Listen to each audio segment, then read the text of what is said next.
undeva, în România, pe un tărâm de vis, un preot și o mână de oameni au construit de la iarbă verde un sat întreg.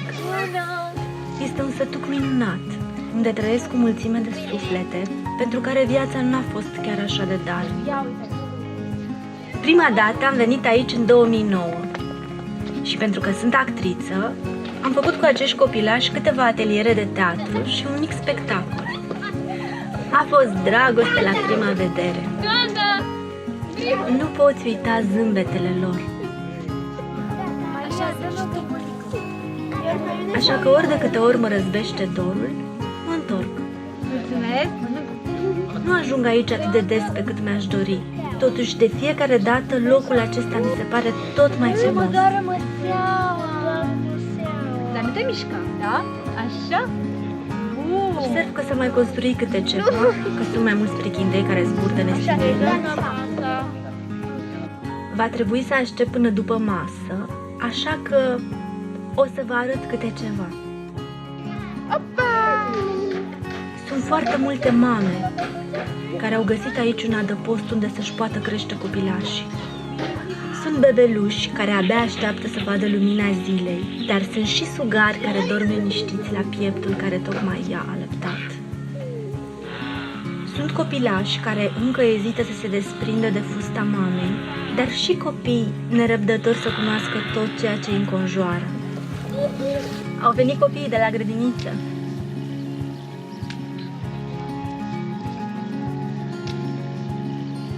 Sunt școlari, liceieni, studenți.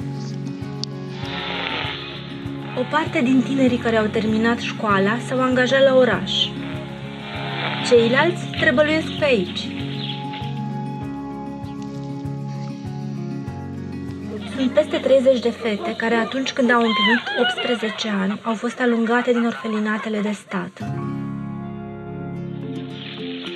Au avut însă șansa să-și găsească un loc aici. Asta se întâmpla în 1995. Câteva au reușit să-și întemeieze o familie. Unele îngrijesc de copii.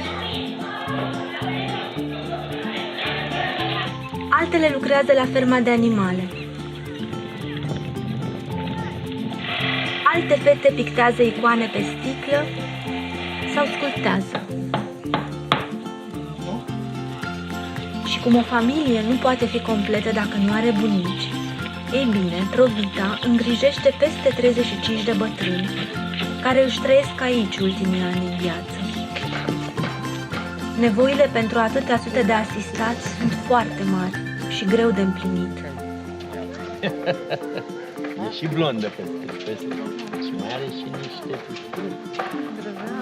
Dar Provita a reușit să-și facă datoria timp de mai bine de 20 de ani. Aici cu mine. Aici cu mine. Eu vreau banana mică.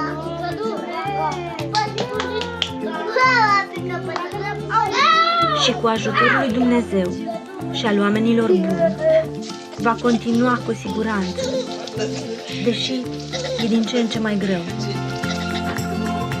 Aici mi-am dat seama că omenia încă ne mai caracterizează și că de vreme ce nu rămânem nepăsători la nevoile semenilor noștri, putem să ne numim oameni. Acolo este satul Valea Screzii. Hai!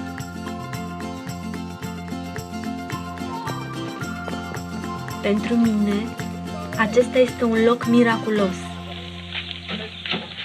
E un sat micuț, cu doar 70 de familii modeste, chiar sărăcuțe după părerea mea, dar oamenii de aici nu au putut să zică nu atunci când părintele venea târziu în noapte cu câte un bebeluș abandonat de părinții lui naturali. 25 de copii și-au găsit astfel familii în sat. Au crescut alături de copiii locului, s-au jucat împreună, au mers la aceeași școală.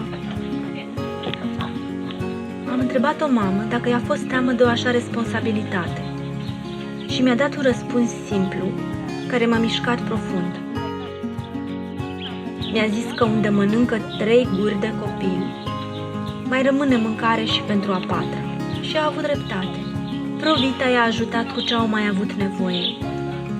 Și acum, prunci nedoriți de nimeni atunci, au devenit fetele și flăcăii pe care îi vedeți și care sunt gata să ia frâiele vieții în propriile mâini.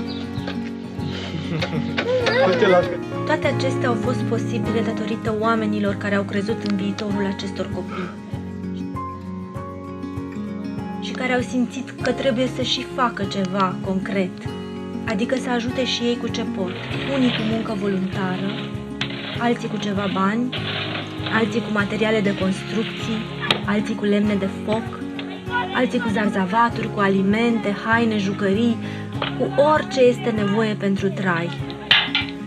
Statul nu i-a sprijinit. E bine totuși că în ultimul timp plătește alocația care îi se cuvine fiecărui copil din România. Sunt câteva parohii din țară și din străinătate care mai ajută, câteva asociații umanitare, câteva firme. Mai este și procentul de 2% din profit pe care unii oameni aleg să-l direcționeze aici. Dar se pare că cel mai mare ajutor vine de la oamenii obișnuiți, care aduc fie saci cu cartofi, fie o furgonetă plină cu varză, sau își rup o parte din salariul lor. Aici se construiește o școală de meserii, bineînțeles cu atelierele aferente. Este o urgență, deoarece copiii au crescut și vor avea nevoie de locuri de muncă. Sunt deja mulți care au găsit de lucru la oraș, dar și pentru ceilalți trebuie găsite soluții. La fel și mamele asistate au nevoie să poată munci. Au o stână de oi și capre, au vaci care pasc liniștite pe dealurile din prejur, au câteva terenuri agricole și fânețe, au cai, porci, găini, chiar și iepuri. Există ateliere de tâmplărie, de sculptură, de pictură, de croitorie. Sunt mămici care tricotează, care împletesc botoșei, care fac diferite articole de artizanat. Cineva de aici mi-a spus că dovada lucrului bine făcut este tocmai independența tânărului. Dacă acesta reușește să-și întemeieze o familie și poate să o întrețină, înseamnă că eforturile n-au fost în zadar. Bineînțeles că asociația îi va ajuta cât va fi nevoie. Părintele Nicolae s-a străduit să cumpere terenuri și să construiască atât cât s-a putut. Dacă, să zicem, un băiat ar vrea să-și construiască propria locuință, contribuția lui financiară va fi dublată de asociație. Este o măsură potrivită pentru a-l motiva să se gândească la propriul lui viitor, adică să-și termine școala și să muncească. Cât despre fete, am aflat că toate câte s-au măritat au avut și zestre, adică mobilă, electrocasnice sau ce au mai avut nevoie pentru propria lor gospodărie. Simt în suflet bucurie. Sunt fericită că am putut să fac și eu puțin pentru ei. Nădăjduiesc să nu rămâi indiferent. Spune prietenilor tăi și încercați să ajutați după puterea voastră. Veți fi răsplătiți și voi cu zâmbetele acestor copilași și vă asigur că sunt neprețuite. Mă despart cu greu de prietenii mei și trebuie să le promit că voi reveni. Vă pup, pa! Să fiți cu minți! Da! Voi spune tuturor că undeva în România există un sătuc cuibărit între dealuri în care trăiește o familie minunată. Pro Vita!